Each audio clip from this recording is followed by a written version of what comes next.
There are some topics that are so immense and so descriptive that it's almost like I want to put it into a few different episodes. But at the end of the day, I have to break it down for you guys because this is extremely connective to a lot of what we've been talking about. And this adds up to a lot of things that people like Gary Webb, Phil Schneider, Al Bielek have all spoken about and have coincidentally been murdered for. Now, before I do that, I just want to apologize to Vivan Seitai. I hope that I pronounced his last name correctly this time. I shouted him out yesterday and didn't pronounce his name correctly, so I apologize for that.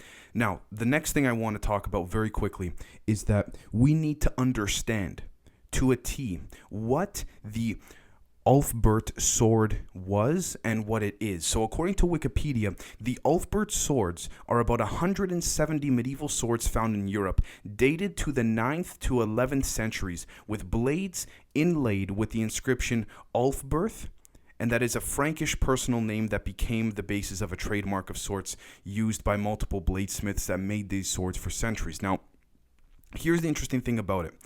If we jump over to thevintagenews.com, what we're going to see when we look at the headline over here is that mystery Ulfbert Viking sword has archaeologists stumped. Why? And you'll understand this is going to come full circle very quickly. So around 170 of these swords have been found, but here's the thing.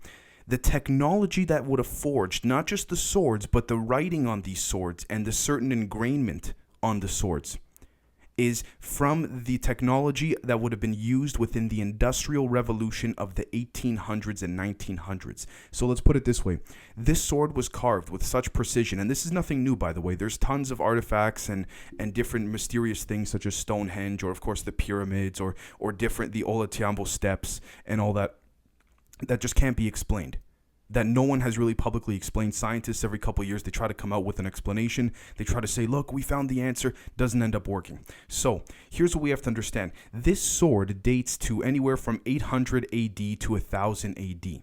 However, the technology allegedly made to craft and produce not just the overarching encompassing structure of the swords, but the actual engrainment of the encoding inside of it, and I'll get to that in a second, is something that would have only been possible by humans from the 1800s and forward. So how the heck did they do it 1,000 years before? We can extrapolate. We can get into a bunch of different things about that, but that's not the point here. The point here is to understand what the sword is made of and why it's useful and how this connects back to military weapons. So the sword is made of something that is an element that is not from this world. Now you might say, Dave, what proof do you have of this?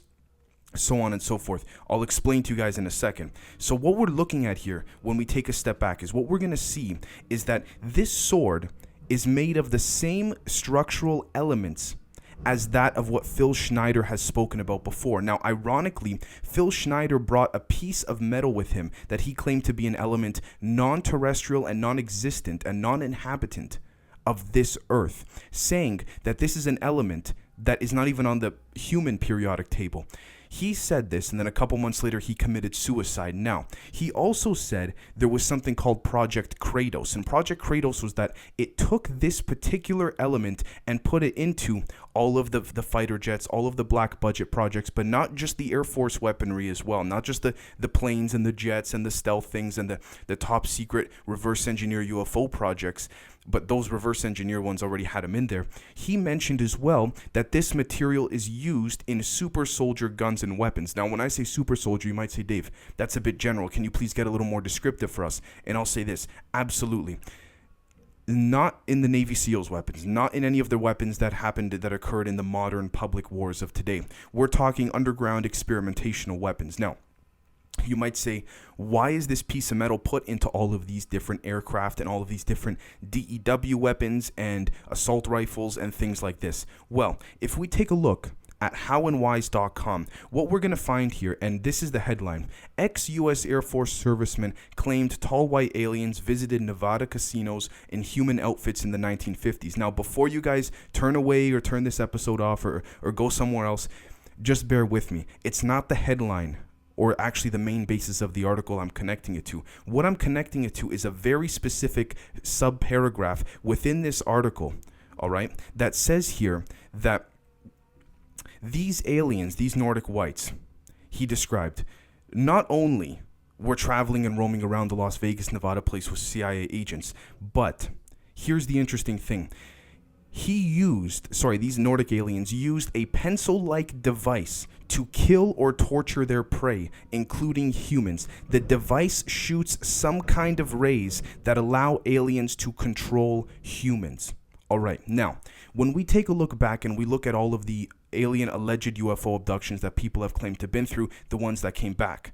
The ones that didn't, we don't know, but I'll get to that in a second. They claim that some laser is shot at them from the UFO that completely paralyzes them and allows them to essentially defy the laws of physics as we know them as humans. So they're floating and then it slowly brings them up into the UFO. Now that seems like something out of a movie, but if I can mention very quickly, I just want you guys to know that's part of the predictive programming side of things, whereas this is taken from legitimate real stories. Now, here's the thing. When we look at the 411 cases, according to the FBI and the CIA, about 1 million people every single year go missing with no explanation and never return. Now, we can link this back to a few different arrangements that the U.S. government and other major world governments have had with these extraterrestrials and a few different species, by the way, where they've taken heads of cows, heads of monkeys, of certain animals, and also abducted humans and never returned them in some cases. There's some cases where they've abducted humans, brought them back home, and then people claim that they just keep returning and they keep getting abducted, and these extraterrestrials like to go after the same families over and over. Could be because they're familiar with their genetic makeup and what have you. Now, we understand this. The next thing we have to look at is that the U.S. government, according to ancientcode.com, and the documents are right in this article, but I'll put the pictures up for you guys right now. The U.S. government accidentally posts records on psychoelectronic weapons and remote mind control. Now, here's the interesting thing. I can read this article for you verbatim, word for word for you guys, but we know that this is the case. This is nothing new. This is nothing special. This is nothing out of the ordinary. Now, but what's interesting about this is that these documents directly cite and connect and imply that this element is used in order for this to happen. So the next question then becomes, we have to look at how all these whistleblowers are dying of suicides. Before, it used to be car crashes back in the 70s and 80s. But how come from the 90s and onwards, all of these people who came out and spoke the truth and everything, like Phil Schneider, Gary Webb, and gentlemen like this, have died of suicides? Why? Because this element that Phil Schneider showed at his final presentation, that's put into all of the United States Air Force planes, jets, black budget programs, and weapons, is also being used to create a mental health issue on certain people. Now, we know that mind control is nothing new. We know that.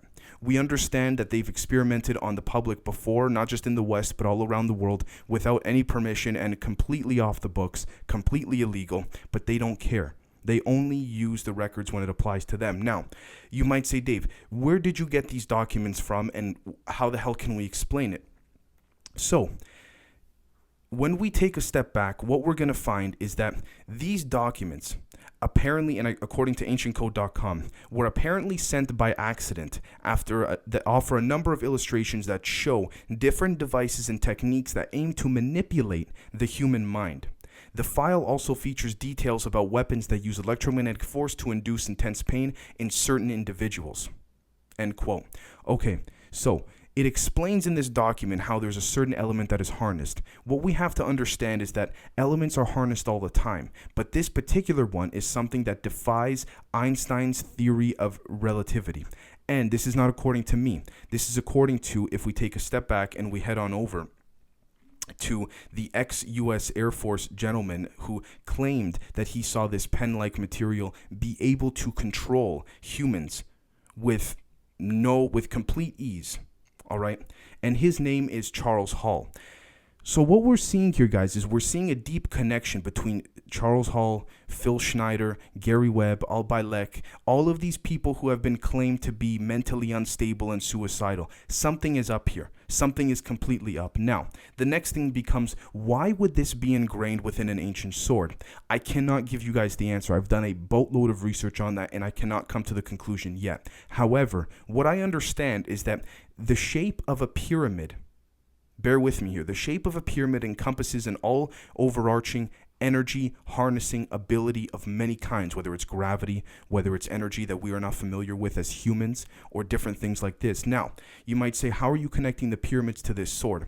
If you take a look at these Ulfbert swords, they are shaped in a much more triangular fashion than traditional swords were at that time. Could this be a coincidence? Absolutely. But we got to look at all the possibilities here. So what we're saying here is that this sword was built in a triangular shape, much more than that of other swords. For what reason? And there's only a handful of them.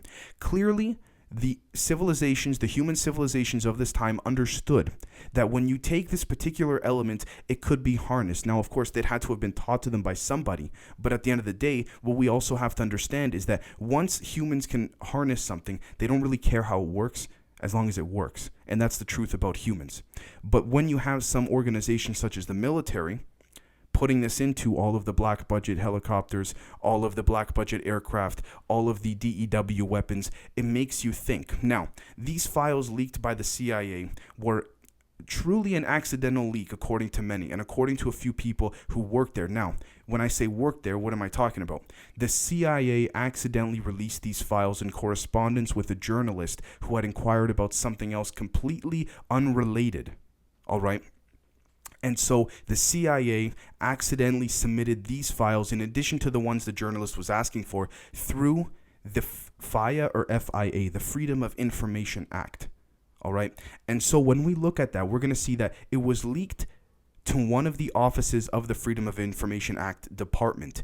And then whoever saw it must have taken some copies of it and then reported back to the CIA, listen, you guys accidentally gave this to us. This has nothing to do with what this journalist was inquiring about. So there's a lot to connect here, and I'm not going to pretend like I have all the answers to it.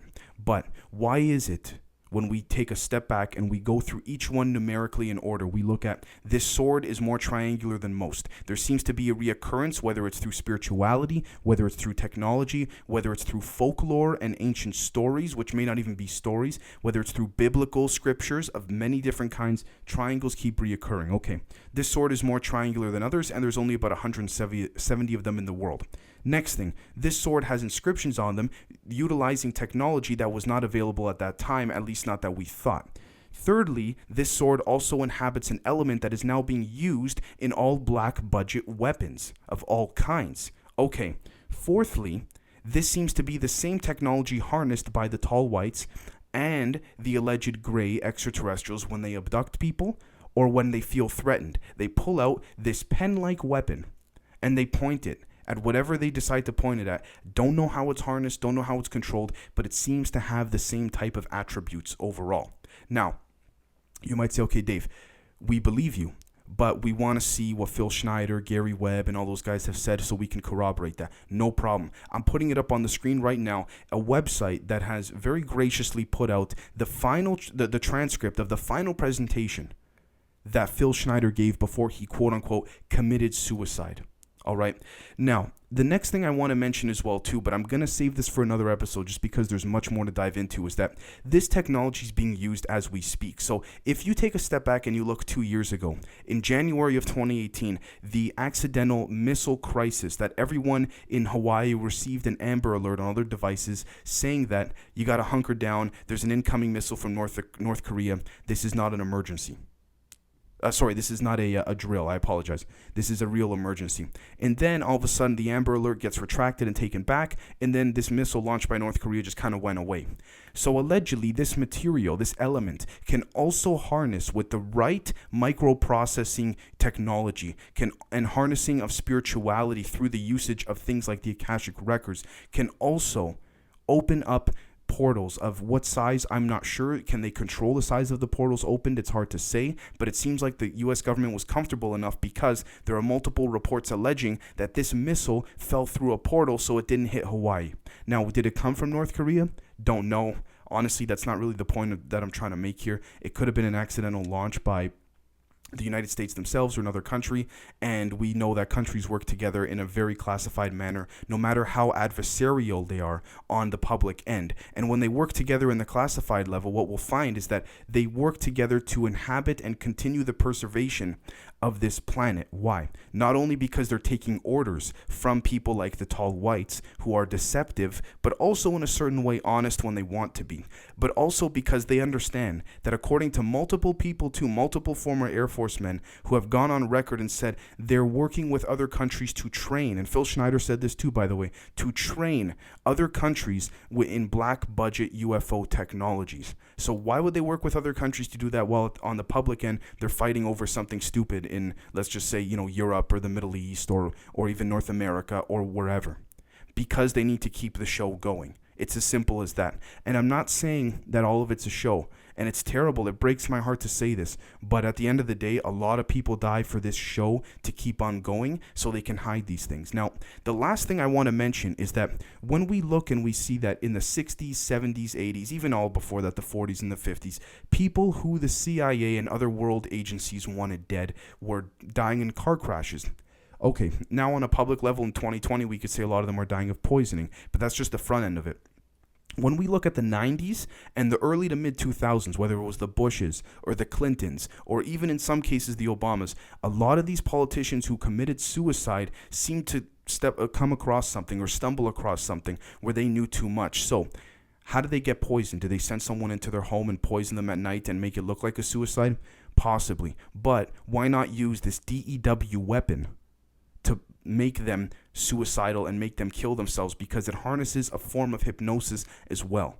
And so this weapon, I'm not saying this is the all kind of godlike weapon, but they didn't call it Operation Kratos for no reason. The fact that these elements, the pieces and fragments of these elements are put into every major weapon when even the pilots of those certain aircraft don't know about it, tells us something. It tells us that whoever is at the manning station and the head station of control, that even a lot of generals don't know about, tells us that they can control these aircraft if shit hits the fan. If pilots start going crazy and things are not organized, and there is a serious enough scenario where a battle must be pursued and cannot be, cannot be retreated from, they pick up the mantle and tell the pilots, don't fly the thing, we got it. And this element can control and manipulate all of that because it can manipulate gravity. And you might say, how does it do that? Well, Bob Lazar mentioned that back in the 80s, when he was trying to reverse engineer craft, he was told that humans had initially thought gravity was made up of particles. What we now know is that gravity is actually a wave. So if you put an object in the air or anywhere in this universe really, or on this planet, you put it in the air, what's going to happen is this element allows gravity, assuming this pen is a wave of gravity, allows gravity to go around it. Okay? And so this harnesses a lot of different things: mental stability, human body affection and infections, weaponry, direct energy weaponry, which could have been the same thing used on American and Canadian diplomats with the Havana syndrome situation that's only slowly becoming public now. And what we're also seeing is that this type of element and technology is actually being shown and harnessed in Hollywood films. And I can't help but notice more and more that Hollywood films, major films, whether they're coming out in theaters or on Netflix or HBO or whatever, focus on space and focus on elements that are non-existent to that of the human world in reality. But on the deeper level, this may in fact be the case. So I know there was a lot to connect here, and I thank you guys so much for bearing with me. But please let me know what you guys think, because now I got to wrap it up, and we will catch you guys tomorrow. Thank you so much.